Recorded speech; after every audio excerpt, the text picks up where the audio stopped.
Hello everyone, I'm Andrea, aka Mrs. C, and today I'm going to teach you all how to draw and also paint and cut Yayoi Kusama inspired pumpkins. Now, who is Yayoi Kusama? She is a contemporary Japanese artist who was born in 1929 and is still around today. She is 95 years old. Now, why are pumpkins such a big part of her artwork? Well, when she was a child living during World War II, pumpkins were a big part of her diet because her family had a field of pumpkins that they grew. Also, she used to experience hallucinations of polka dots a lot throughout her childhood, and her incorporating these dots in her artwork is a way of integrating herself with her artwork.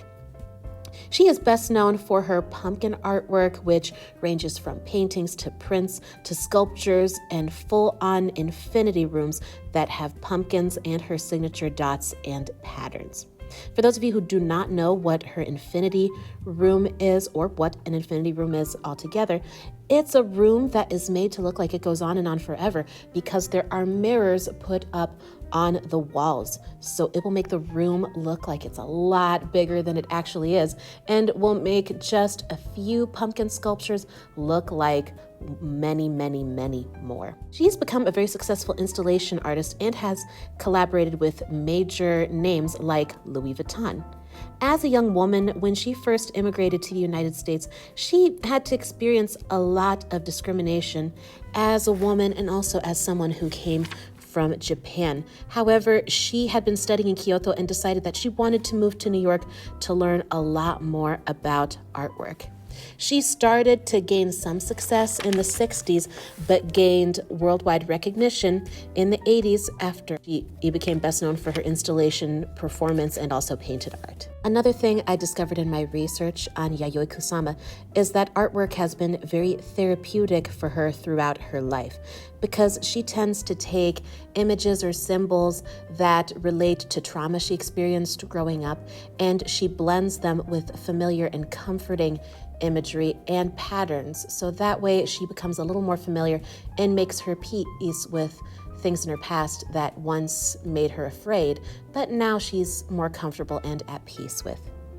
Now, the element of art that I want to focus on for this project is shape. Think about what kinds of shapes we see in her artwork. Well, there is the geometric shape of a circle, and there's also the organic shape of a pumpkin, which I will be showing you how to draw before you cut it out and also paint dots all over it. And then there's also the organic shape of a mushroom, which is optional, but you can do this if you are one of my first graders doing this project. Now, the two principles of art that I want to focus on for this art project are pattern and contrast. Now, what is pattern? Pattern, that's when a symbol or a line or an image or colors are repeated over and over again. You can find patterns in wallpaper, on notebooks, and on clothing, and in many, many more places. The patterns that we most often see are linear patterns or patterns that have lines, and also polka dots in Yayoi Kusama's artwork. Now, what is contrast?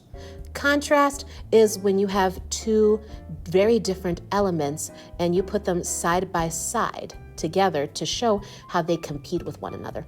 One example of an image with contrast is the yin and yang symbol, where you see black and white next to each other and they really stand out in their difference in colors. Now, another example of contrast is if you show a smooth surface against a very, very bumpy and jagged surface. For this art project, you are going to need black and white sheets of construction paper that are 8.5 by 11 inches at least. You are also going to need multiple pieces of colorful paper that are cut to be 8.5 by 5.5 inches. These are what we're going to use to cut out and glue down our pumpkins and mushrooms. You will also need pencils, erasers, pencil sharpeners, black and white oil pastels, scissors, glue sticks, black and white tempera paint, thin brushes, plastic palettes or paper plates to hold the paint, and water cups. You also want to make sure that there's paper towels as well as wipes to help you clean up your mess when you are finished. All right, let's find a comfortable place to work and get started. All students should choose if they want a black or white background for their artwork. I chose black, and you're going to need to have a white pastel for the background. Now, what letter did I just make? Letter Y. Next, I'm going to take my Y and draw what looks like a V coming off of each side of my Y, so it looks kind of like tree branches that are growing out.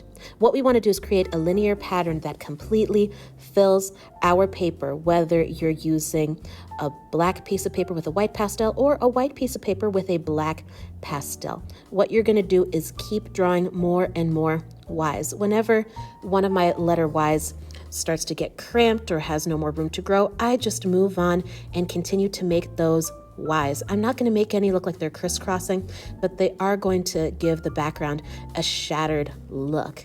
And that's going to be really, really cool as a backdrop for our pumpkins and very reminiscent of Yayoi Kusama's artwork.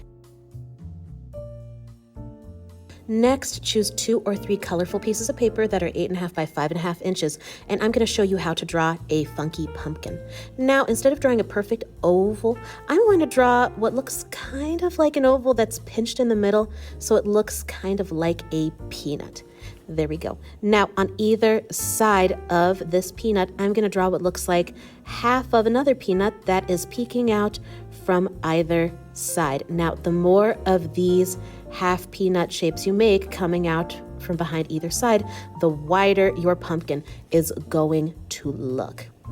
Now I'm going to draw 2 curved lines coming up from either side of the top and connect them with a flat horizontal line to make the stem for my pumpkin. I'm going to draw a second pumpkin, only this one's going to be skinnier and taller than the first pumpkin that I made. You can make 2 or 3 different pumpkins if you want. After this, I'm going to take my scissors and I'm going to cut out the pumpkins that I made.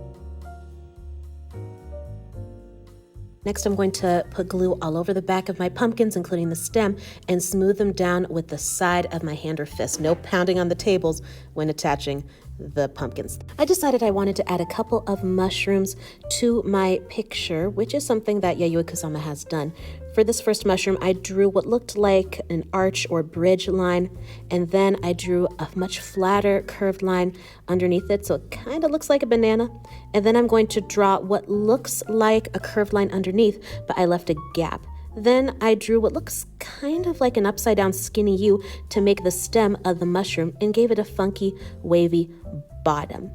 Now I'm going to cut this out and then glue it down where I want it in my picture. I used some of my leftover orange paper from the first mushroom and decided to make a tinier, kind of funkier mushroom. This time I drew an uneven, wavy line to make the top of my mushroom, and then I drew another curved line that curves down, comes up, and then comes down, along with that curved bottom to make the top part of my mushroom. Now, because I didn't have a whole lot of space to make the entire mushroom, I just started by drawing the top of the mushroom. And now I'm going to draw a stem using that upside down skinny U, like I said, and then drawing a bottom to it. Then I will cut out these pieces and glue them together to put behind one of my pumpkins.